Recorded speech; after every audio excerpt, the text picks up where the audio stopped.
Hello and welcome to the Whisky Comedian podcast from RockNess 2012 on the banks of Loch Ness outdoors. I'm joined today by Mr. Jim King, who is the director of the festival. Right. Is that the right title? Yeah, festival director. Right, you set this up how many years ago? 7 years ago now. A friend of mine, Joe, he lives locally and he knew about the site and wanted to do a Fatboy Slim show at that time, and I was doing Fatboy Slim's events, and we kind of got together, and that was in 2006 when we did the first ever gig here, which was with Fatboy Slim. Sold out the day, it was incredible, and we kind of, the first time I saw the site, you kind of come around that last bend as you get to doors and you get confronted by, I can't quite see it here, but that view of the loch, and was just sort of fell in love with it and just thought it was the most amazing place to do a show. And I love the Highlands anyway, and Scotland, so it was just how do we sort of take it from that one show, which was just like a one-day show, and you know, create a 2-3 day festival. So that's what we started doing, and rest is history, and here we are. So do you live up here? No, I just come up just for the planning side of things, but it's we do sort of shows everywhere, but this is the place I prefer to come. It's just you sort of get off at the Inverness airport, and I just think it's the clean air and the niceness of everybody you meet, and it's a very homely place, and I just find it very relaxing up here, so I love coming. Right, and so you've been going for 7 years now. What's been the key year for you when you went, right, this is it, this is something absolutely brilliant? I think it has to be that first year. I mean, it was just no one thought it would work, and you know, we couldn't get any sponsors, and no one wanted to run the bars, and none of the food units would come, and everybody said, oh, you know, a festival will never work in Inverness, it's too far away. And I was quite heartbroken, I think, because I thought it was going to be amazing, and you know, and to hear everybody sort of say no, it's not going to happen, you know, but it made us sort of strengthen our resolve a bit and actually get on and do it. So we kind of did most things ourselves the first year. A few really good, you know, friends of ours bucked in and helped us create that first show. And I think it was when Fatboy Slim came on in that first year, and you know, you got that hill, and the whole place was electric, and it was, I mean, to this day, it's still one of the best shows we've ever done. I mean, it was just so raw and exciting that we're just you know, I think it's kind of, you know, branded me as that I've got to do this show every year, because I just love it so much. Excellent. Well, yesterday was a bit of a special day here at the site. Yesterday afternoon, tell us what happened. Well, we were planning to have the Olympic torch come through anyway, and it's quite funny really, because obviously there's loads of celebrities and stuff doing the Olympic torch relay, and obviously then very, very worthy, good-natured people who had been nominated to carry the torch for all their good deeds and what have you. And we were expecting, or we kind of had our own little short list of who we were looking, like Ewan McGregor, and you know, and Gerard Butler was being talked about, and various other sort of Scottish movie stars and what have you. And it kind of came to nothing, unfortunately. I'm not sure anybody wanted to come. But then, literally the morning of the show, the organisers said, well, there's an ex-police officer who's coming across on the boat from Drumnadrochit, and it's a guy called Blair Marcus who worked very closely with us on the planning of the festival. You know, he's a really great guy, and you know, very integral part of what we did in all those early years. So it was quite apt that he actually brought it here, and you know, and I think he was given the honour because, you know, 32 years of service and in local communities and what have you. And then there was kind of this kind of impasse about what was going to happen when he got here. So they kind of think, they just suggested that we do this handover on the stage, which was great. You know, I just happened to be in the right place at the right time rather than earn the right, I suppose. But it was just a wonderful thing. But I wasn't going to do it. I didn't want to go up there and look a complete idiot, to be honest with you. But I just thought, if I don't do it, the kids are going to kill me, you know. So I just went for it, and it was brilliant. It was really exciting to do. Do you know what I loved about it was the fact that you see the pictures on the telly, and you see all these style icons like will.i.am in a white tracksuit, right? Yeah. People like Patrick Keelty, the comedian, in a white tracksuit. All these famous people in their white tracksuits.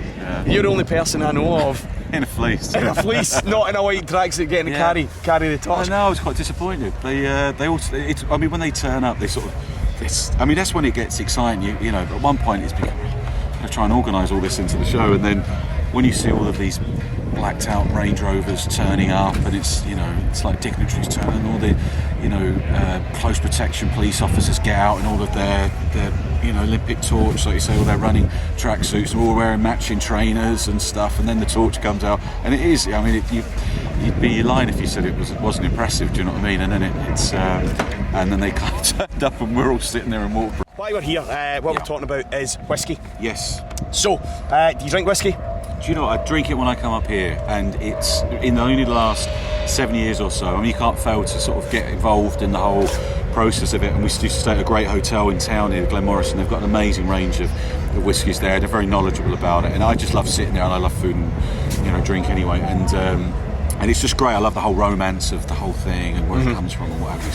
So I'm not by far not a professional whiskey drinker or connoisseur, but I'm partial to the occasional one. Well, so long as you like it, that's all we ask. Yeah. Right, and what we've got for you today, this is courtesy of the folk at the Good Spirits Company in Glasgow, which is in the old 23rd Precinct record shop, right? Okay, I know well. It's still tickets for me. Aye, but sadly no longer there. It's turned into a whiskey shop. Well, that's a real shame that's not there, but it's good it's a whiskey store as well. So.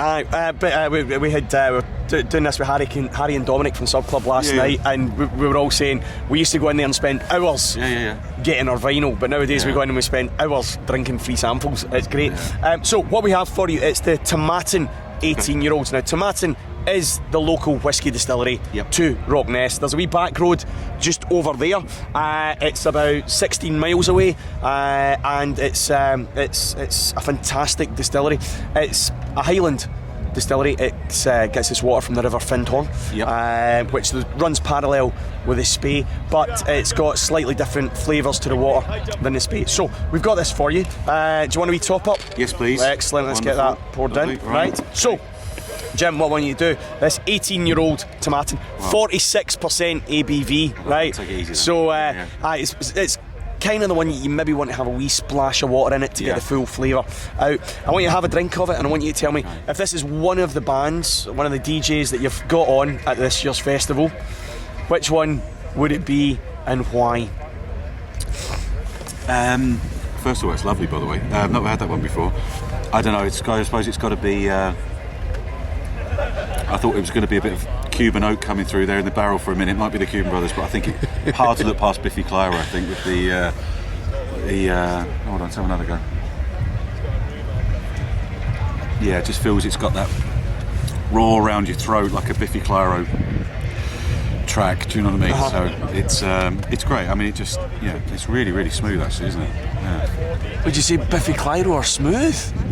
No, but I think some of their ballads are smooth. Do you know what I mean? But at the same time, it's you can feel it explode in the back of your throat. Do you know what I mean? So it's quite potent.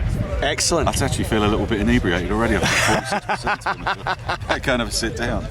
Right, so we'll be back here next year. Who's in your wish list? Do you know what? This is such a tough question. There's so many acts that we would love to come and play, and then just trying to get all of that planets lined up where the availability of them for that year on that particular date, or then they go and play down the show down the road. And I'd love to see Arcade Fire play here. I mean, they're an amazing band. I really love them a lot, and we'd love to see Daft Punk come back if they ever decide to come back to Scotland. They had a legendary show in 2007. I don't know, there's a couple of... I'd like to see Depeche Mode play, I think they'd be amazing in the arena. But there's some really great new acts. I mean, I caught Bastille yesterday. It was a really great act in just playing in like 150 cap venue up there. And it's what we love to see is actually something to see the acts come through the years and come through the stages. So I'd love to see them come back and play a bigger stage next year as well. So that would be awesome. Excellent. Well, I was lucky enough to get a DJ for 20 minutes at the Golden Voice yesterday at 12 o'clock in the afternoon.